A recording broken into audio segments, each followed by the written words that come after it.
मेरे प्यारे देशवासियों, नमस्कार। मन की बात के एक और एपिसोड में आप सबसे जुड़कर खुशी हो रही है।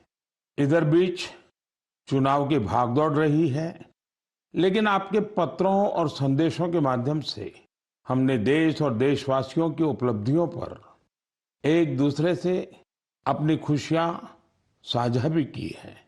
इस बार मन की बात की शुरुआत देश की एक ऐसी ही बहुत बड़ी उपलब्धि से करते हैं।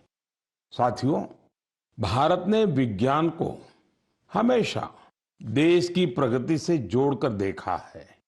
इसी सोच के साथ हमारे वैज्ञानिक सिविल न्यूक्लियर प्रोग्राम को आगे बढ़ा रहे हैं। उनके प्रयासों से यह कार्यक्रम राष्ट्र निर्माण में अहम योगदान दे रहा है। इससे हमारी इंडस्ट्रियल ग्रोथ को, एनर्जी सेक्टर को, हेल्थ केयर सेक्टर को बहुत लाभ हुआ है। खेती किसानी से लेकर आधुनिक इनोवेटर्स को भी भारत के सिविल न्यूक्लियर प्रोग्राम ने बहुत मदद की है। साथियों, कुछ ही दिन पहले हमारे न्यूक्लियर साइंटिस्ट ने एक और बड़ी उपलब्धि से भारत का गौरव बढ़ाया है। तमिलनाडु के कलपक्कम में फास्ट ब्रीडर रिएक्टर ने क्रिटिकलिटी हासिल कर ली है।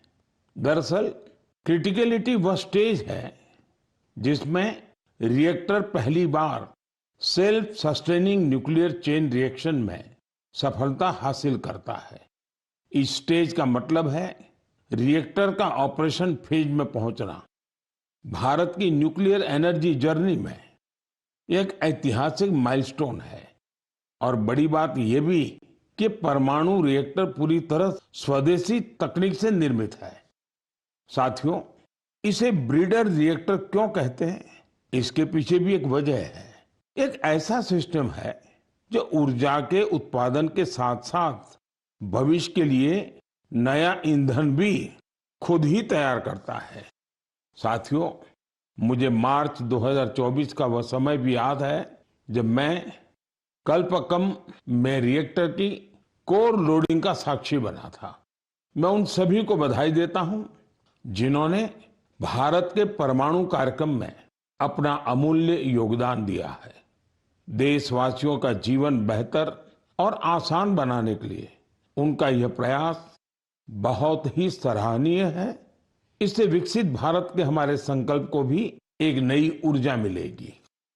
मेरे प्यारे देशवासियों, मन की बात में आज मैं एक ऐसी शक्ति की बात करना चाहता हूं जो अदृश्य है, लेकिन जिसके बिना हमारा जीवन एक पल भी न चले। यही ताकत भारत को आगे बढ़ा रही है। यह हमारी पवन शक्ति है। हमारे प्राचीन ग्रंथों में कहा गया है, वायुर्वा इति व्यष्टि वायुर्वै समष्टिः, अर्थात वायु सिर्फ एक तत्व नहीं है, यह जीवन की ऊर्जा है, यह समष्टि की शक्ति है। साथियों, आज यही पवन शक्ति भारत के विकास की नई कहानी लिख रही है। भारत ने हाल ही में पवन ऊर्जा यानी विंड एनर्जी में बड़ी उपलब्धि हासिल की है।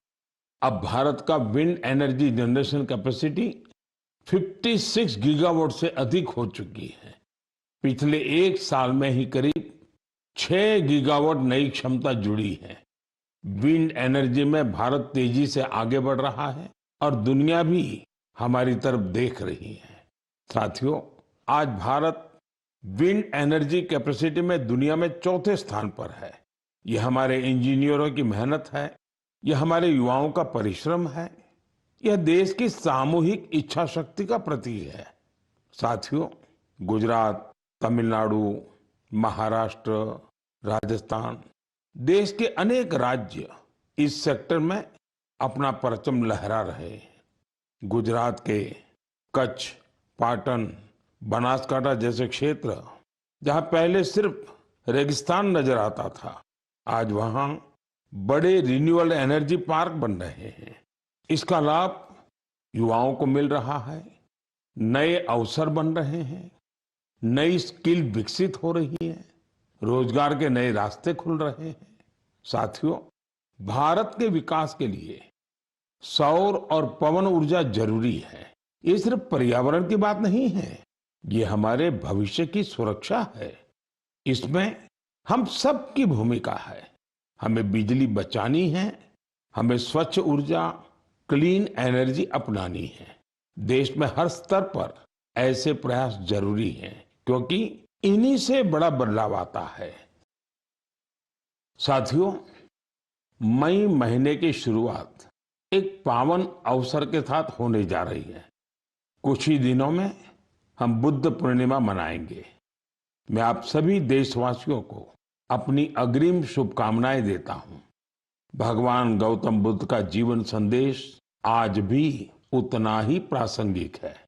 उन्होंने हमें सिखाया है कि शांति हमारे भीतर से शुरू होती है।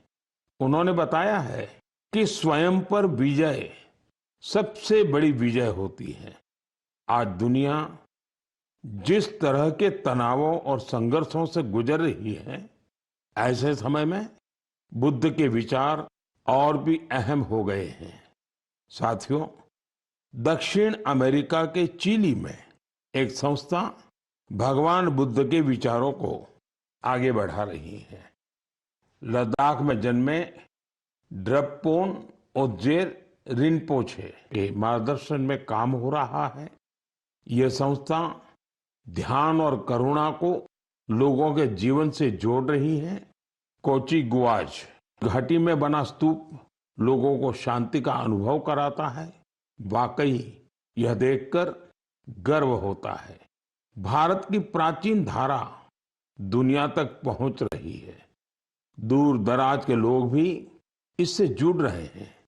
साथियों, बौद्ध परंपरा हमें प्रकृति से जुड़ना भी सिखाती है।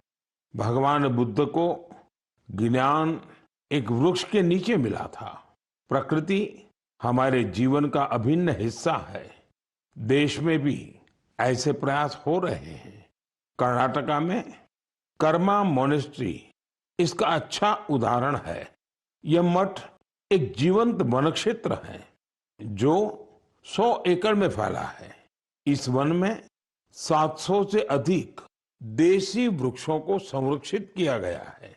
साथियों, बुद्ध का संदेश सिर्फ अतीत नहीं है, यह आज भी प्रासंगिक है और भविष्य के लिए भी जरूरी है। बुद्ध पूर्णिमा का यह अवसर प्रेरणा देता है। हम अपने जीवन में शांति बढ़ाएं, करुणा अपनाएं और संतुलन के साथ आगे बढ़ें।